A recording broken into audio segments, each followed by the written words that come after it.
എല്ലാവർക്കും സ്വാഗതം.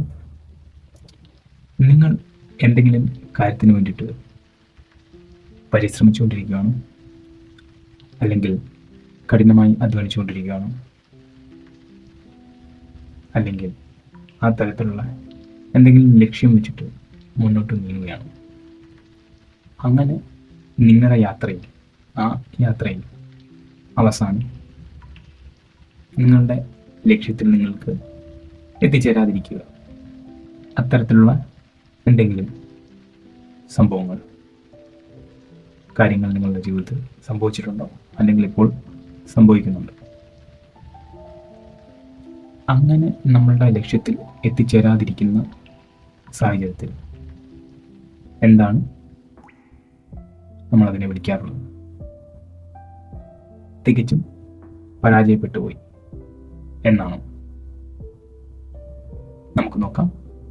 FT ചാപ്റ്റേഴ്സിലേക്ക് സ്വാഗതം.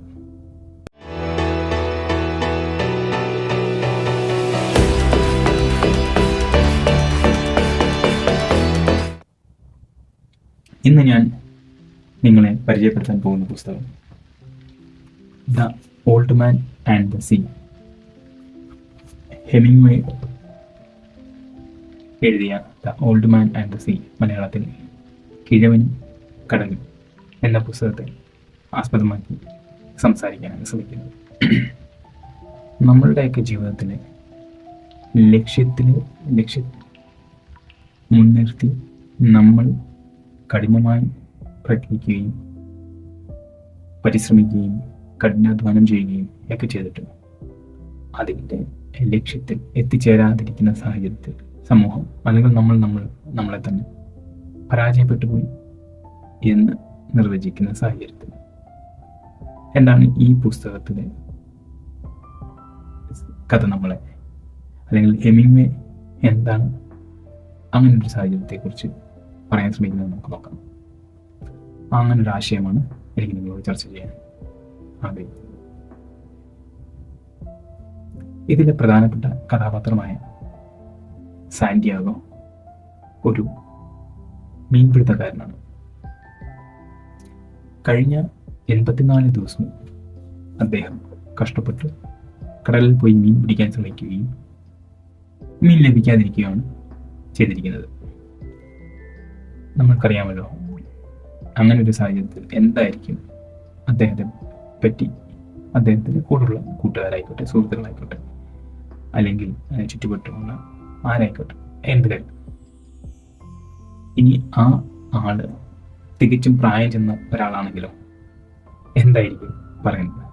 വയസ്സായി, ഇനി ഈ മനുഷ്യനെ കൊണ്ടും ഒന്നും കൊള്ളത്തില്ല. എൻ്റെ ഒരു ഭാവനയിൽ ഞാൻ പറയും, പുസ്തകത്തിൽ ഏതാണ്ട് ആ രീതിയിൽ തന്നെയാണ് എഴുതിയിരിക്കുന്നത്. അങ്ങനെ ഒരു സാഹചര്യത്തിൽ ഈ സാന്റിയാഗോയ്ക്ക് ഈ ആൾക്കാരുടെ മുന്നിലും, ചുറ്റുപാടുമുള്ള ആൾക്കാരുടെ മുന്നിലും അദ്ദേഹത്തിന് തന്നോട് തന്നെ ഇനിയും വീര്യം കെട്ടുപോയിട്ടില്ല, തനിക്ക് കഴിയും എന്ന് ഉറപ്പാക്കേണ്ട അല്ലെങ്കിൽ പ്രൂവ് ചെയ്യേണ്ടി വരുന്ന സാഹചര്യത്തിൽ കൂടിയാണ് അദ്ദേഹത്തിൻ്റെ മനസ്സ് സഞ്ചരിച്ചുകൊണ്ട് അദ്ദേഹത്തിൻ്റെ കൂടെ ഒരു കുട്ടിയൊക്കെ ഉണ്ട്.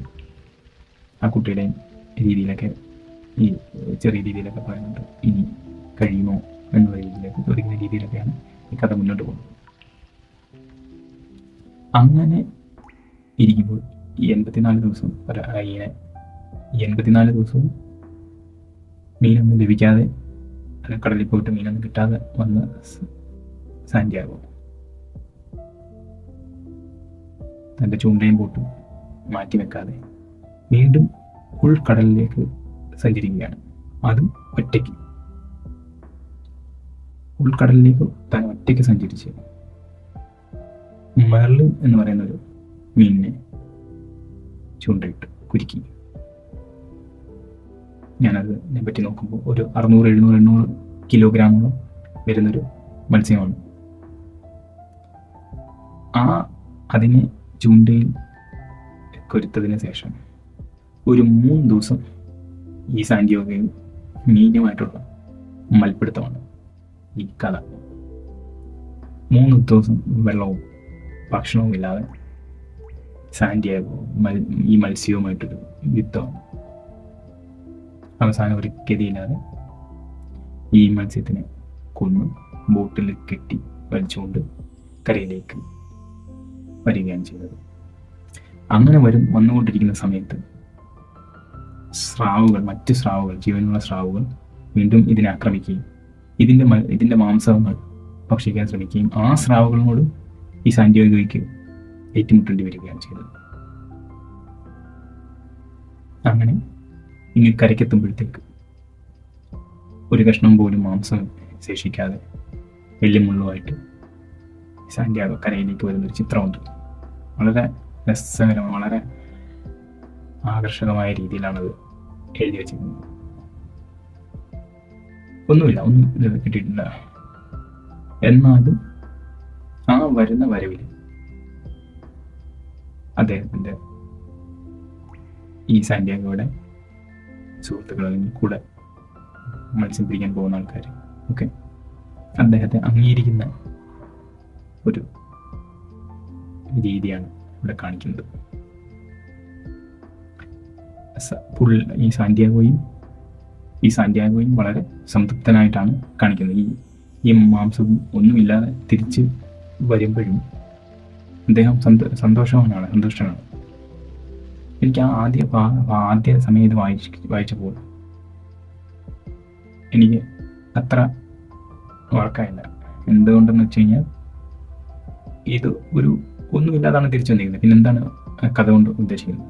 പിന്നീടാണ് എനിക്കതിൻ്റെ ആഴം മനസ്സിലായത്. എല്ലാ പരാജയങ്ങളും ഒരു പരാജയമല്ല. ഇവിടെ സാന്റിയാഗോ ഫൈറ്റ് ചെയ്യുന്നത് ഈ മത്സ്യത്തിന് വേണ്ടി മാത്രമല്ല. സാന്റിയാഗോ ഫൈറ്റ് ചെയ്യാൻ ഇനിയും തന്നെ കൊണ്ട് കഴിയുമെന്ന് ചുറ്റുപാടിനെ തന്നെ തോന്നിപ്പിക്കാൻ വേണ്ടിയിട്ടുള്ള ഒരു യുദ്ധമാണ് സാന്റിയാഗോ ഇവിടെ ചെയ്തുകൊണ്ടിരിക്കുന്നത്. അതാണ് നമുക്ക് ഇതിൽ നിന്ന് മനസ്സിലാക്കുന്നത്. ലക്ഷ്യം മീനാണെങ്കിലും മീൻ്റെ മാംസമാണെങ്കിലും അതില്ലാതെ വെറും എല്ലും മുള്ളുമായിട്ട് കരയ്ക്കെത്തിച്ചേർന്ന സാന്റിയാഗോ സന്തോഷവാൻ ആകുന്നുണ്ടെങ്കിൽ അതിലൊരു കാര്യമേ ഉള്ളൂ, അത് പരാജയപ്പെട്ടിട്ടില്ല.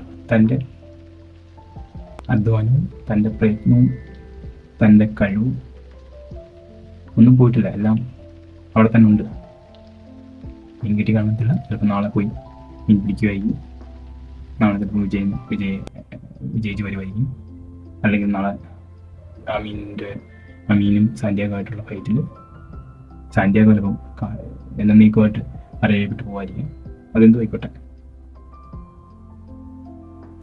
ആ നിമിഷം വരെയും സാന്റിയാഗോക്ക് ഇവിടെ പ്രൂവ് ചെയ്യാൻ പറ്റി അദ്ദേഹത്തിന് ഫൈറ്റ് ചെയ്യാനും ലാസ്റ്റ് എർത്ത് വരെ ഫൈറ്റ് ചെയ്യാൻ കെൽപ്പുള്ള ഒരു മനുഷ്യനാണ്, വെറും പ്രായം ചെന്നൊരു മനുഷ്യനല്ല എന്ന് സമൂഹത്തോടും അദ്ദേഹത്തിനോടും തന്നെ പ്രൂവ് ചെയ്യാൻ ഉള്ളൊരു ശ്രമമാണ് പുള്ളി ശ്രമിച്ചത്.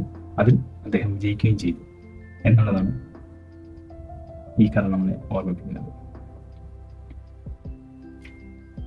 വായിച്ചവർക്ക് കമൻറ്റിൽ അഭിപ്രായങ്ങൾ രേഖപ്പെടുത്താം. വായിക്കാത്തവർ വായിക്കാൻ ശ്രമിക്കുക. Thank you.